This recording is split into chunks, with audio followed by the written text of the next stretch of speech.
Ladies and gentlemen, there's a lot of market talks that there is a big risk that the US dollar may face a severe risk of being de-dollarized, which means it's a collapse of a US dollar, and also an accompanying risk that the US Treasuries, which means the bonds and the bills, are also facing an imminent risk of a collapse. Today, we'll attempt to address some of these things. So watch till the end because if this is so, then we're talking about a calamity that will happen to the entire US asset.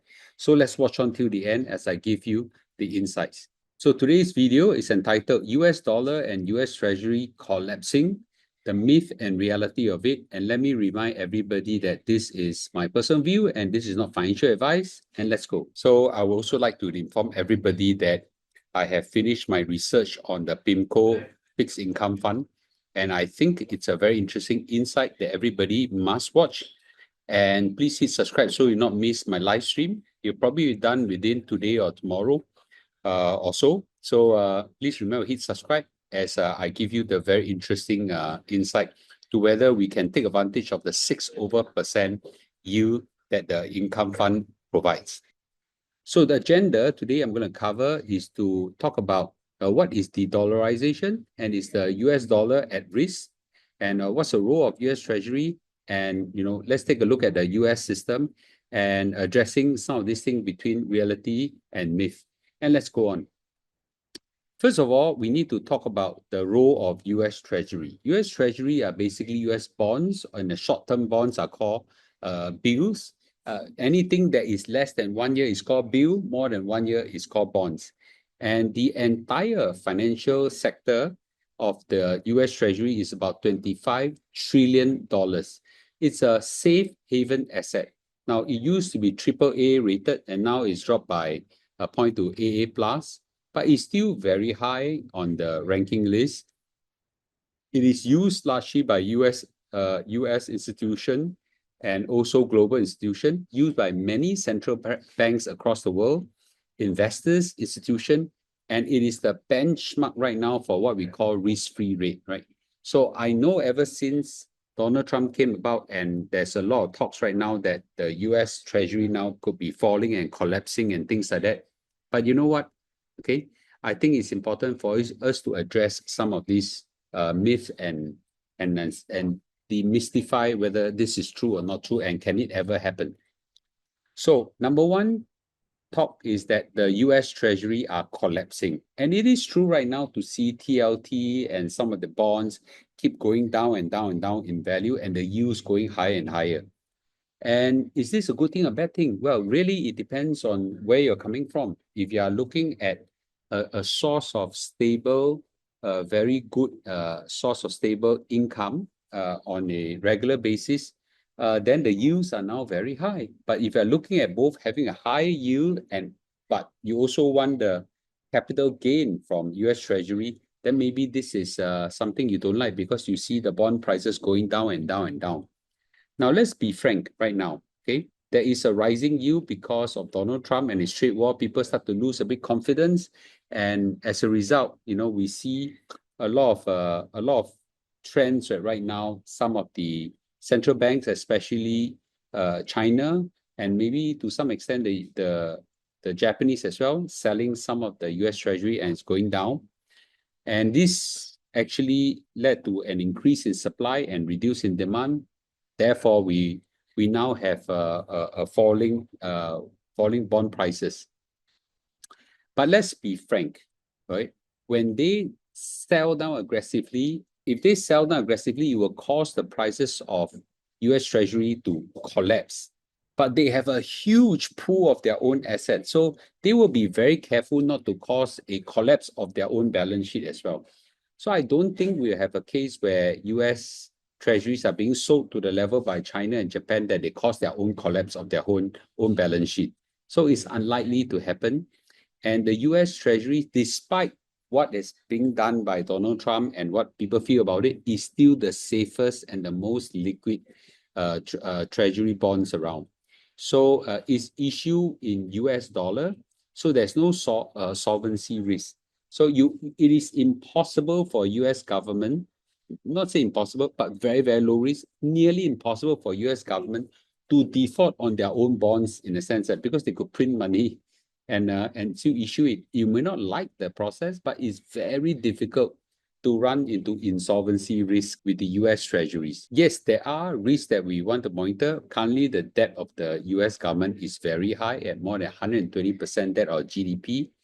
And the interest expense is increasing because as the bond prices come down, as people lose confidence of the US dollar and the US Treasury, as the price goes down, when the government needs to borrow more money, they have to increase the yield. So therefore, the interest expense is increasing. And there's always a risk that between the two parties, the Democrats and Republic, they always have this political gridlock, and that makes a bit of raising debt ceiling a bit frightening. And all the institutions around the world want to reduce their holding of US Treasury. So all these things will cause a bit of shake in confidence. But let's be mindful of what is the alternative. There is no alternative that is easy to level up to that of the US Treasury, not at that scale, not at that liquidity, and then not at that level of security. So let's talk about myth versus reality. The myth is that US Treasuries are now collapsing, okay? The truth is that right now, the long-term bond prices is coming down. I call it repricing, okay? Having some correction, but it's not collapsing to a point that you have default risk and things like that. So second thing is, a lot of people say that US government got so much debt, cannot pay for its own, okay? So it's impossible for US government not to be able to pay its debt. Let's maybe not use so impossible. Let's just use, it's very unlikely for a US government cannot fulfill its debt obligation because it can issue currency, it can print the money, so it's very difficult to reach a case where they have to default. Now, there's also a myth that foreign buyers are exiting fast. Well, it is not a fast exit, but it's a slow exit for many reasons, right? Number one, China government, they themselves needs money. Okay, so they have to do some selling of US Treasury. And everybody, try to diversify because there are some risks. So it's not abandonment, but it is diversification. There is a world of difference between the two. And there's no fear that default of the US Treasury is imminent, that is coming, right? Well, right now, the truth of the matter is not that it is coming. It's just right now political dysfunction. And over time, I believe that, all this problem will go away. So it's a matter of accepting some adjustment issues. So that's a story of US Treasury in a nutshell. Make it easy for everybody to understand. In the short term, of course, there'll be volatility. There'll be some things coming down. But as it comes down, the prices, the yield goes up phenomenally. And I think this is something we now have a dilemma. Do you want to hold an asset that gives very good return on a regular basis, but the price potentially could go down, okay? Or do we want to just forget it and hold something that's lower in return, but the prices may be more stable? So the US Treasury right now, the yield has come down quite a lot, okay, over the years, and then suddenly shot up because of high inflation, and recently shot up because there's confidence shaking and things like that.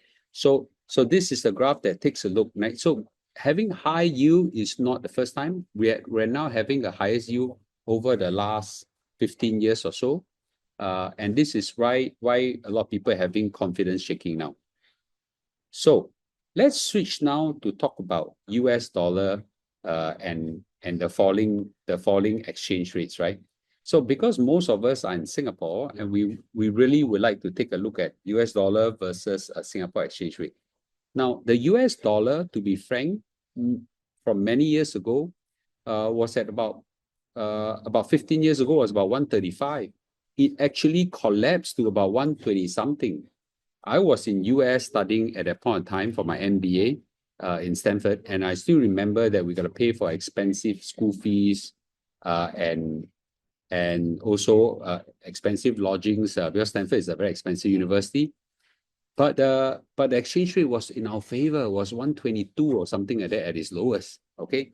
And over time, it has went up and went up, as high as 140 something. And it's come down again. But even at the current level right now, which is about 129, 128, 130, we're still higher than what it was for last 15 years, right? So it is actually not bad. Now, is it foreseeable that you could go down all the way to this level? Yes, I think it's possible.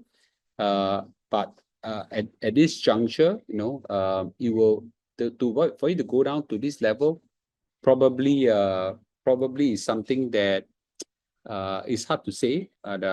But I think this probably represents some flaw that of resistance.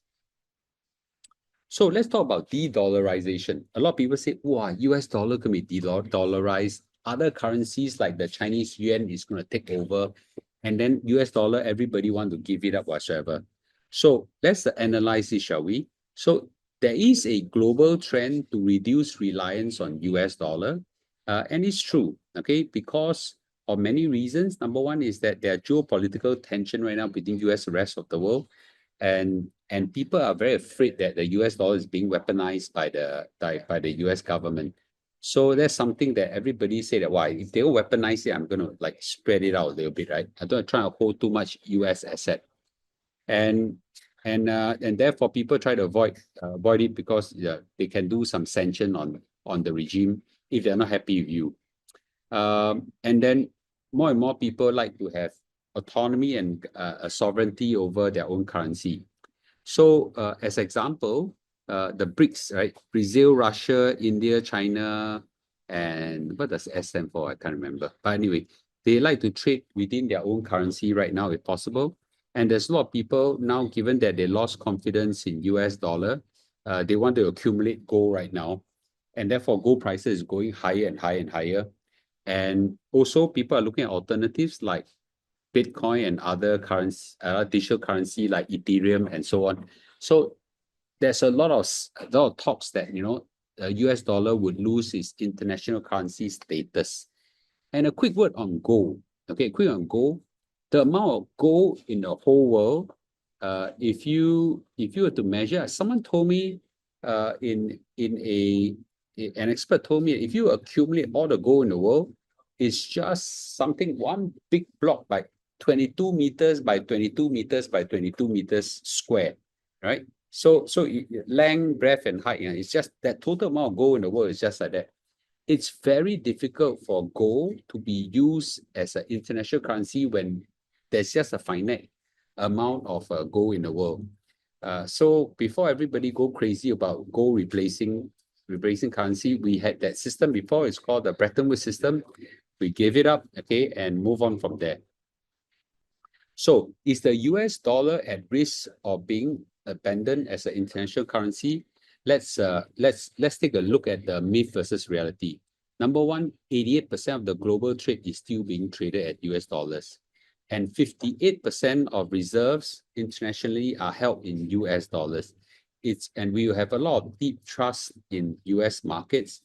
And for it to be abandoned in a big way is impossible in my lifetime. Impossible, okay? But are there regional de-dollarization that could happen? Yes. Maybe between Singapore and Malaysia, we want to trade. We can trade either Malaysian dollar or Singapore dollar. Okay, we can trust each other. And between Russia and India, they could trade in either the rupee or in the Russian rubles and that kind of thing. So it's possible. But international trade today, there is no close alternative. No close alternative at all. So unfortunately, Donald Trump has shaken the confidence of the market, and that's why we got this issue that has caused the US dollar to have some weaknesses. And it's also his intention to bring down the US dollar in terms of its value so that the exports have become cheaper and so on.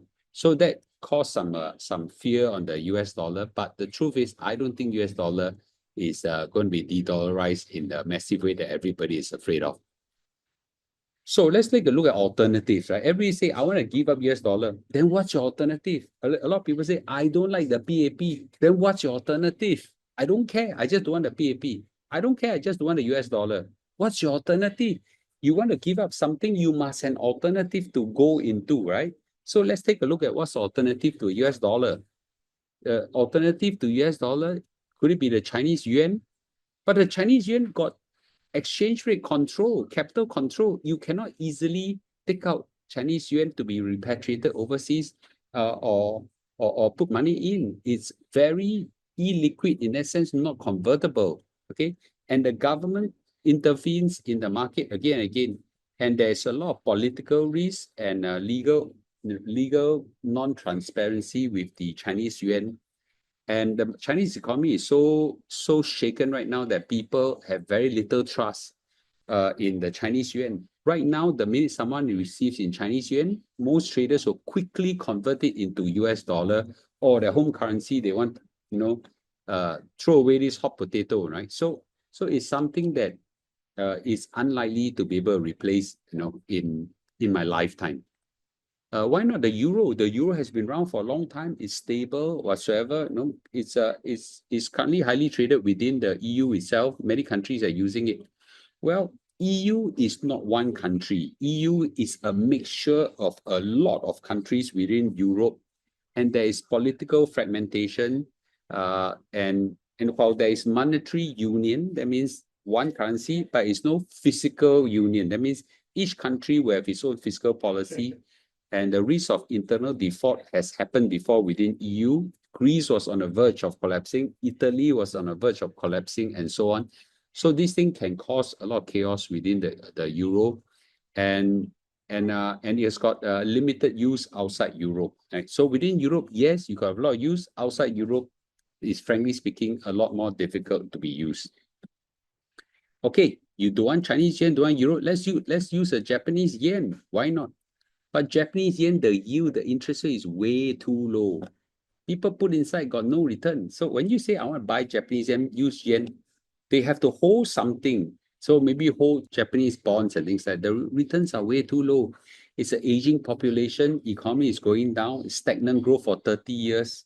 Outside East Asia, nobody trades with Japan. Japan is no longer the land of the rising sun. There is a falling comet, So Japanese, boleh.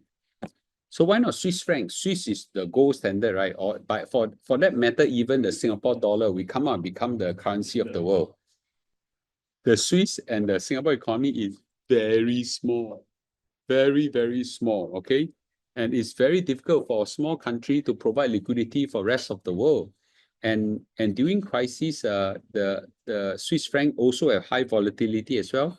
What they have is not possible to scale up internationally for rest of the world to use. The amount of currency is too small to become a world global reserve. So if you put this into a chart, you'll see that, US dollar, okay, political risk wise, is poor, but everything else is good. It's convertible, liquid, and used for global. If you look at the European EU, the euro itself, political risk is less, but you have got easy convertibility, but the liquidity is not so good, and so on. And then if you have the Chinese yuan, the political risk is very high. The political stability is somewhat good because, Xi Jinping has good control, but everything else is ranked very poorly, and so on, right? So there is no credible alternative to US dollar. It's the situation of choosing between one bad, and compared to the others, they are all bad. Okay, so you have to pick the least worst, which unfortunately is still the US dollar. So the conclusion is the US dollar will remain to be the dominant reserve currency and the trade currency despite all this rumbling. There is no credible alternatives. The US Treasury currently face some challenges, but they are not at the verge of collapsing, and they remain to be the globally safe haven for many investors. The alternative for currency each have their own flaws, and the alternative for treasuries are also not very good as well. There is long-term risk. It is true in US. It's not perfect. This is a case where your preferred bride is not pretty. You know the flaws. There are flaws, but the alternatives are even uglier, right? So there are debt issue, interest rate burden, politics, but unfortunately, there's no other alternatives. Will it gradually erode? Yes, but I don't think there'll be a sudden collapse. And over time, as Donald Trump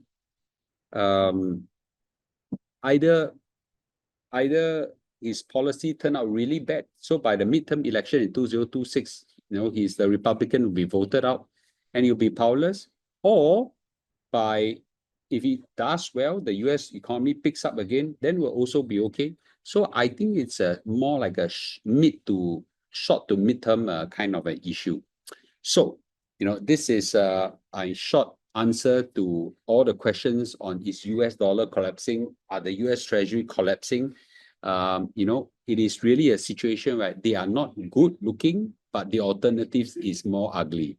So I hope this answers your question. We're happy to discuss in our comments. But more importantly, I have concluded on my research on the PIMCO bond fund. Most likely, I'll run a live stream to talk about it, and then I'll purge it away. So do join me. It's either tonight or tomorrow night that I'll talk about it. Please subscribe to my channel and hit notification to make sure you're alerted. And I'll see you in a day or two. Bye-bye.